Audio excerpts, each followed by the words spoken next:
Can anyone shout out some countries that were part of former Yugoslavia? Perfect. All right, so we know this. I did not know much about former Yugoslavia before this trip. And as you can tell, the importance of history in former Yugoslavia, the takeaway from this trip and what I'll get back to, and more specifically, the importance of history and dialogue in understanding ethnic tensions. So to start out, here are some beautiful pictures of Piran, Slovenia, where we were. And as you can see, this is on the coast of Slovenia. So Italy, if you're looking at that point, is right over there, and you can see Italy, you can see the Alps, depending on the smog and the ships. Of course. And to give a frame of reference, here's Minnesota as compared to former Yugoslavia. And the reason I show that is because it's important to keep in mind that when I will be discussing the ethnic tensions, the violence, and the places we went, that it's all very small. These are next to each other. I'm not talking about a distance of California to Florida. It's contained, and it has been contained there for centuries. And if we go back to this picture, I want to point out that the food on the bottom, I was in Slovenia. That's from Bosnia. It's a typical Bosnian dish. This is typical. It's like lutefisk if you want that raw fishy feel. I think this is better, but that's your own frame of reference. And coming back to this, imagine what type of conflict Minnesota would have. Like I said, lefse, cooking differences maybe. If you're from the Midwest, that might be a big one. So as I go on, like I said, keep in mind this frame of reference. Here we are again. Last map, I promise. These are all the different ethnicities within here. I'm going to start out with Vukovar. Vukovar is a city in Croatia. During the Croatian War of Independence, they withstood 12,000 shells a day. I cannot emphasize the constant noise, the constant pain enough. These people chose to leave this water tower standing. It was formerly a restaurant.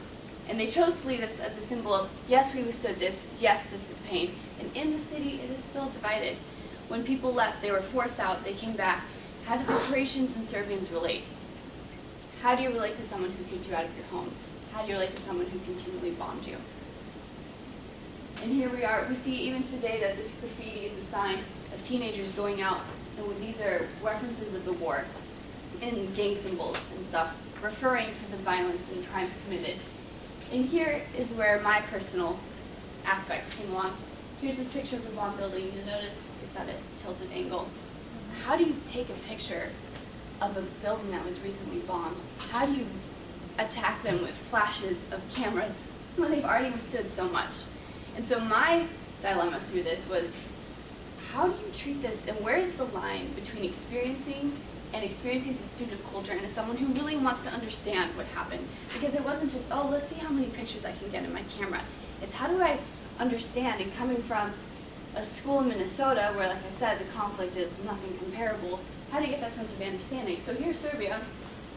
I took no pictures of bombing, partially because the U.S. and NATO bombed Serbia, and as an American, I did not feel comfortable doing that. And here we have Sarajevo. Beautiful city, incredible. It is, you can kind of see in this picture, you have the synagogue, you have the Muslim church, and you have the Christian church, and I say church just a frame of reference. It's incredible to hear the minaret, to hear the Catholic tolls, to see the synagogue. And here in front of this Catholic church, I don't know if you can see this, there's this rose. It's called the Sarajevo rose. It's beautiful, and you see them all throughout the city. What they actually mean is this is someone's blood splattered when they died. And they took that, and they made it into a rose as a remembrance. Because in Sarajevo, they had one of the worst sieges. They had snipers up, and there's full of all these alleyways, and people would walk by trying to run to freedom, and they'd be shot. And sometimes their bodies would be there for weeks. How do you move a dead body if you yourself will get shot? And I want to keep in mind the importance of this talk is not to be incredibly depressing and give you a history lesson of all the most gruesome aspects of the Yugoslav War. I want to say this because you can't go there and not know that this is a Sarajevo rose, and it means someone died, and someone fought for liberty there. And this is also an aspect where mothers would run with their children to buses full of strangers. They had never met them. Take my child. I don't know if I'll ever see my child again, but I need to get them out. There's no food. We're eating cats. We're eating rats. There's a tunnel of hope under the airport. We're not going to be able to get out. And here's Mostar, another beautiful city. These places are all incredibly beautiful. The ethnicity is amazing. And here's this bridge. And what's interesting about this bridge is you think of a bridge, literally meaning a bridge, connecting two places. In Mostar, people have never crossed this bridge before because it divides Serbian Orthodox Christians and Muslims. So you'll have children who've grown up in Mostar that have never been on the other side. They may go to high school together, but oftentimes the high school is divided into different ethnic groups. So Serbians have a different time, Croatians have a different time, and that's pretty constant throughout former Yugoslavia. And to bring a glimmer of hope into this somewhat negative speech, we worked with the Nancy Dialogue Center, and we had a lot of talks with them. And what this is the emphasis of my speech, the importance of dialogue, and how talking about these ethnic conflicts is incredible. You can't just say people can't just get along. You can't pretend that the past didn't happen and say, oh, you guys should focus on this. We'll give you another common goal. Well, that doesn't work.